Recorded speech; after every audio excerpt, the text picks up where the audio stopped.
Hey everyone, xHarbz here, back again. Going to be reviewing my week on Draftkings. This week was pretty bad for me. My worst week of the year for sure. Possibly one of my most tilting weeks of all time. Just the way I ran and how certain things played out. But let's jump right in. Let's look at cash first. Didn't end up cashing in 50-50s and double ups. Head-to-heads were okay. Final score 139.08. Only one cash line this week as usual. I played Cam Newton. He was probably the only QB I was thinking about playing the whole week. Just in a dream matchup at home against Tampa Bay, whose secondary is terrible, and Cam just has amazing rushing upside. Only ended up with 33 rushing yards here. He did run in a touchdown that got taken back as a penalty, so that kind of stunk. But yeah, I think Cam was probably the best cash QB with the highest floor and very high ceiling at 6,600. If you had to pay down and get someone else, it was fine. I think you could realistically choose between Cam and maybe Goff, and then on the lower end, Ryan Fitzpatrick.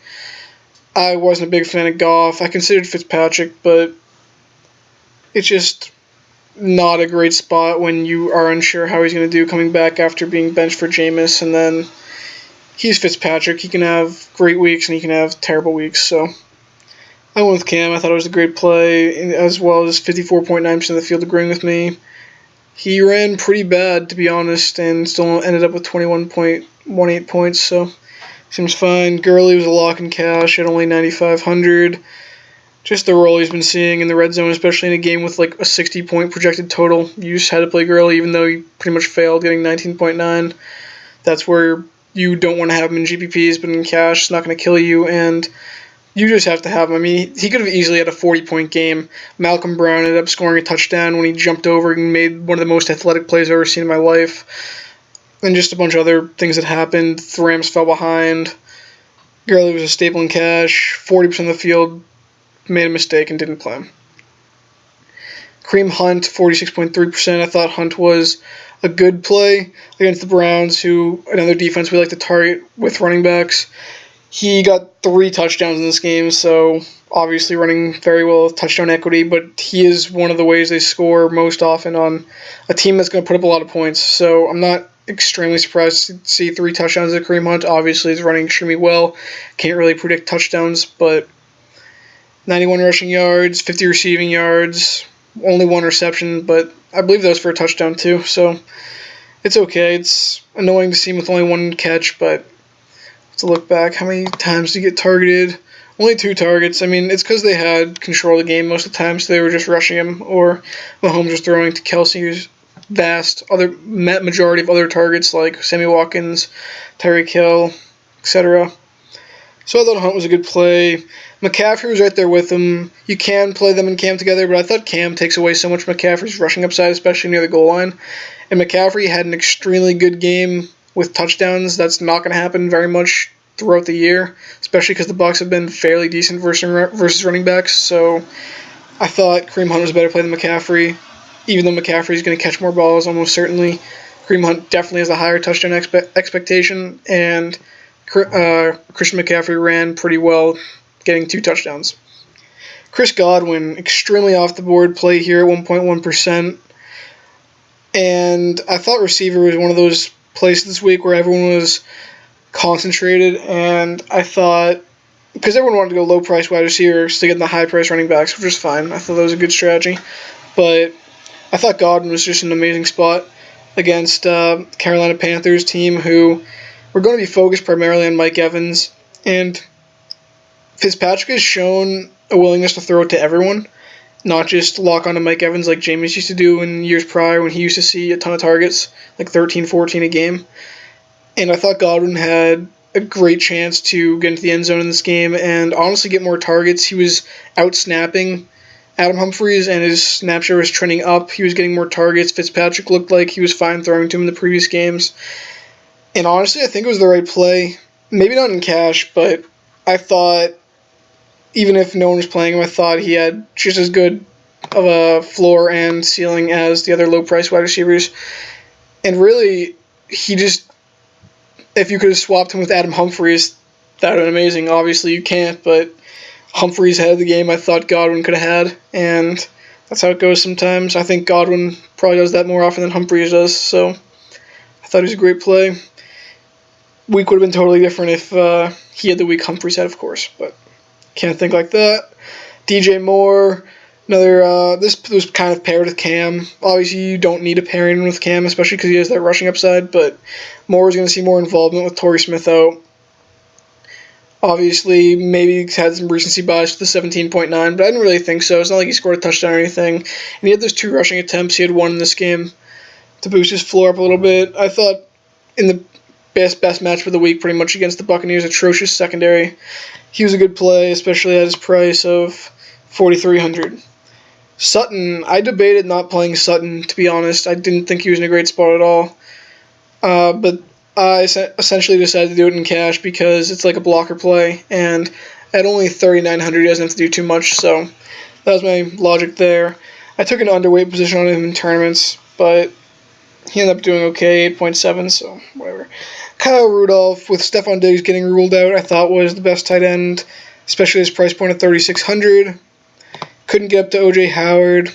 Couldn't get up to Jordan Reed. Couldn't get up to Njoku. If I wanted to get Kamara in the flex, which was my priority, getting Kamara to get exposure to the Saints side of the ball. That game, I projected the shootout, as did everyone else, so I thought you definitely had to get at least one of the best Saints on your roster, whether it be Kamara or Michael Thomas. I thought Kamara was the best way to attack it, especially in a game where I thought the Saints could be trailing, and they'd use Kamara more than Ingram. And Kamara is obviously way more talented.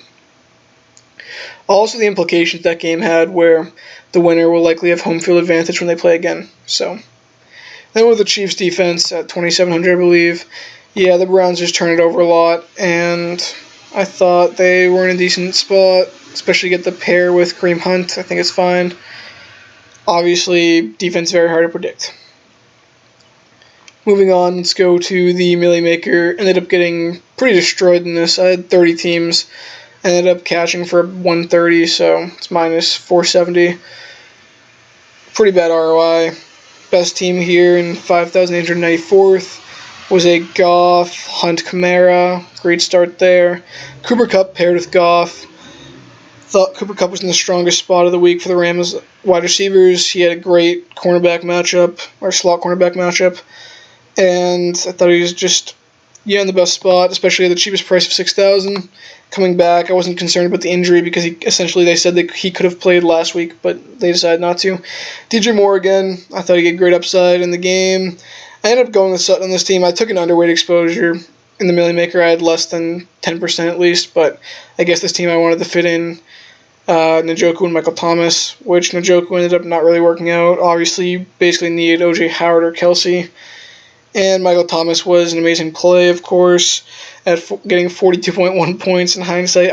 Before the week, I didn't think he was that strong, but when the game I think is going to shoot out as much as it does, you definitely have to have some teams with them in the Jets defense. Obviously, it would have been better to have the Dolphins or something like that, which I believe this team did, who scored 25. They were a bit more expensive. They were 300 more, but second best team was similar, Breeze. This one has Gurley and no Rams pass catcher. And then Hunt, TJ Jones to get some leverage at min price. That was fine. This one is Sutton again. I guess a lot of my best teams ended up having Sutton. Michael Thomas to pair with Breeze, Rudolph, Funchess to get leverage off of DJ Moore in that game, and the Dolphins defense, of course. Let's go to my worst team. 109.68. It was a Newton, Crowell. I had a lot of Crowell this week. Ended up burning me. The matchup was pretty good against Miami, but the Jets can't really move the ball that well. I still think it was a decent play, but I wish I ended up having more Duke Johnson, which I had a little bit of, but not nearly as much as Crowell. Kareem Hunt, I had a lot of Kareem Hunt this week. I think he was my most owned player.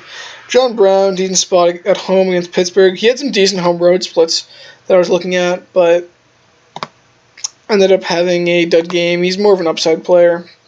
Mike Evans, used him for leverage. He was coming in projected to be low owned, so even though I didn't love him, I liked the leverage spot at 6.5%. I had him projected for about 5, so similar. DJ Moore.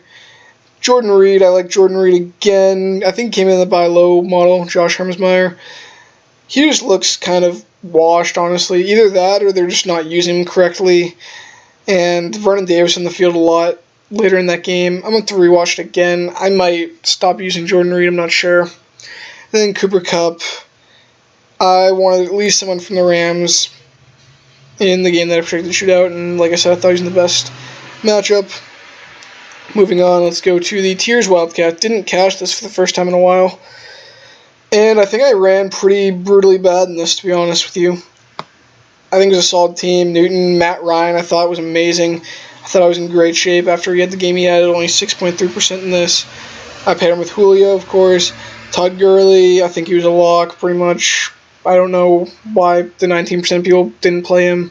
Kareem Hunt, great play. Sanders, I thought he was in a good spot, especially since I was using Hunt. I decided to use Sanders instead of Kelsey. It ended up costing me, of course, because Kelsey scored 2 touchdowns, but I thought it was a fine process play to gain leverage. John Brown, no one really did much in Tier 7, and then Funchess in Tier 8 was fine. Let's quickly look at the person who got first. They went with Goff in Tier 2. That was brutal that Goff basically outscored Matt Ryan, and he was one of the highest owned in Tier 2. That was pretty rough. McCaffrey, getting his score in Tier 4 was kind of annoying. Getting the, obviously, running hot touchdown variance to 2 rushing touchdowns. And you could say Kareem Hunt did that, but Kareem Hunt's projected for more touchdowns than McCaffrey every week. Not that that really matters. You can't really project touchdowns that well, but he went with Kamara in Tier 5. Great play there. Who did I take? I took Kareem Hunt, so... Oh, he took McCaffrey over Julio, but I think still you can't predict Julio over any touchdowns any week, even though he scored one this week, of course, but Julio's got a great, even higher upside than McCaffrey, so... Then he took Kamara over Kareem Hunt. They basically canceled each other out. Kelsey over Sanders would hurt me there. Adrian Peterson was not on him at all this week. And then Philip Lindsay barely outscored Funchess. So I think I just ran a little bit worse than normal in this. I think my plays from a process standpoint were very good. And honestly, I think I might win this or at least cash this the majority of the weeks. A little bonus here. Let's go over Primetime because I'm getting this up a little bit later. So this was in the King of the Beach queue, the $20 one. Ended up not being able to reg the $100 one, which was pretty costly because this team would have won the $100 one. I believe Papa Gates won that. It was a Mariota team paired with Corey Davis, and then Zeke, James White, Edelman, Josh Gordon, Marcus Valdez-Scantling, Jimmy Graham, who's a lock at tight end, and then the Titans defense. Extremely tilted because Mariota had Corey Davis wide open in the end zone for a touchdown and missed him behind him over his head. And that would have moved me into second in the Wildcat for Primetime and first in this for sure. I had so many opportunities to win this late, I believe. But there's a time when I was sitting and no one in front of me had basically anyone like that I had. And it was kind of insane that Zeke didn't get like 3 points and Corey Davis didn't get like 3 points or something like that, like combined with Mariota. And it was just a rough end of that game, and obviously missing Corey Davis was pretty bad. Last contest is the Tiers Wildcat here. I ended up having 1 team cash in 12th. Threw 3 teams in this, 2 didn't cash, so net loss in this contest. The 1 team that I got 12th with was a Brady, 2 Gordon, and James White team, because White functions as basically as much of a pass catcher as Edelman. Used Zeke again, Corey Davis again, Marquez again, Graham, Amari Cooper, fine spot for him in Titans defense. Corey Davis touchdown would have been amazing at 10%, but it's not how it goes sometimes. Anyway, I'm not going to go into all the specifics. There was just a lot of stuff that happened this week that could have gone the other way, probably goes the other way 95% of the time. I might be exaggerating a little bit there, but maybe like 80% of the time. And it just feels brutal. Got to get past it. On to next week. And yeah, I hope you guys had a better week than I did. Anyway, if you enjoyed, please leave a like, subscribe if you're not already, follow me on Twitter, links in the description down below, and have a great day.